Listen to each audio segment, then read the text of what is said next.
goodness! We've been robbed! All of my starts are gone!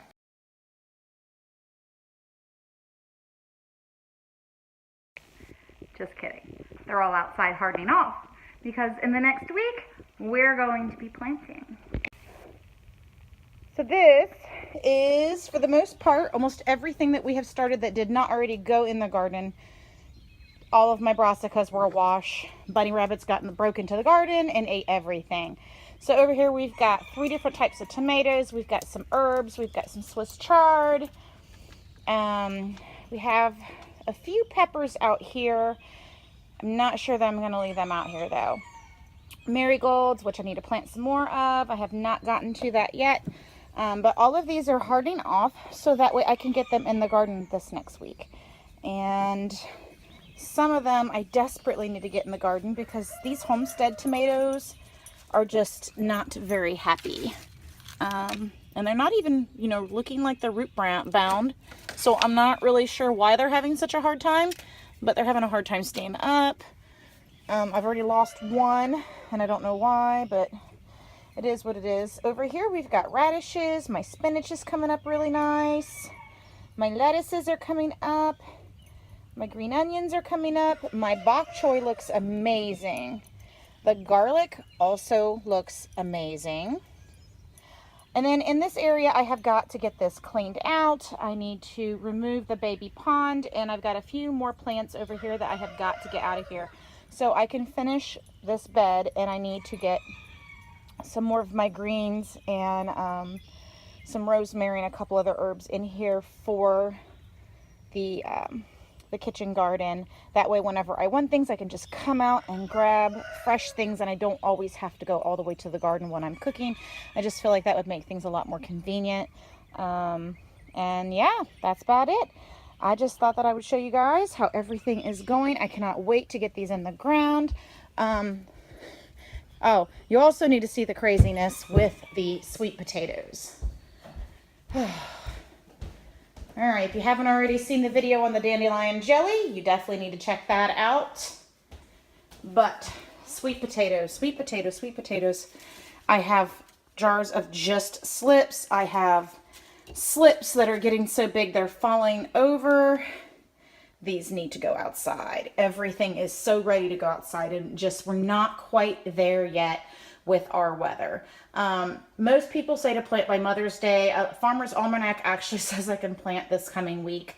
So I plan on trying to get at least some of the things that I want to get out there. I pulled my, I went ahead and pulled all of my bean seeds out of the freezer. I've got to go through what else I have inside of my seed bin and see what else needs to go that we're going to direct sow. And I have to help the kids finish mapping out their children's garden. So that you'll actually have to look for a video on Gabe's channel once they get that all designed. They've been working on drawing up a plan this week.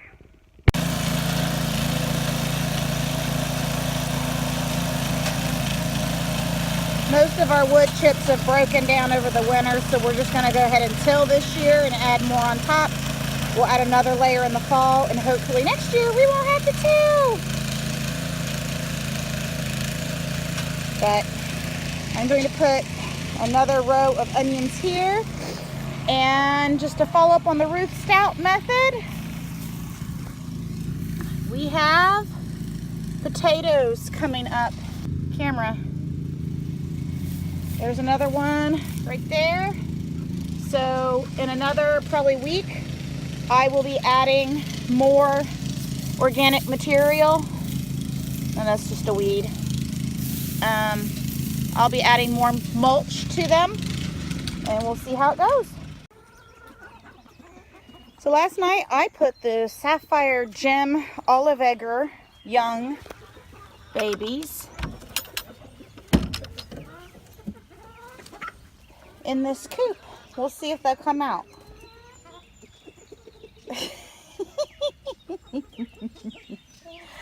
They're not coming out. Hopefully they will. It's raining, so they may not want to, but they spent their first night out of the brooder. They haven't had a heat lamp in over a week, And then also I was adding tufts of weeds with dirt on them for them to eat. And what that does is that helps acclimate their gut to the outdoors and the dirt, you know, and helps their immune system. So that way they're less likely to develop issues from it. But we're going to go ahead and go get them their breakfast. Good morning, fish. And get everyone else fed. The rain is letting up for just a couple minutes, and they are actually outside. And you can see the one with the larger comb. I'm pretty sure I've got a rooster in the bunch there. I'm not sure why some of them have little mohawks on their heads, and then a couple of them don't. Well, I guess the little rooster doesn't have one and another female doesn't, but the rest of them have little mohawks on their heads. I'm not sure what the difference is. They all came out of the same batch whenever I bought them at the store, but they certainly are pretty. Can't wait until they get old enough to lay some eggs. And since there wound up being a rooster in the bunch, we may be able to sell hatching eggs and hatch some babies out and stuff too, which will be exciting.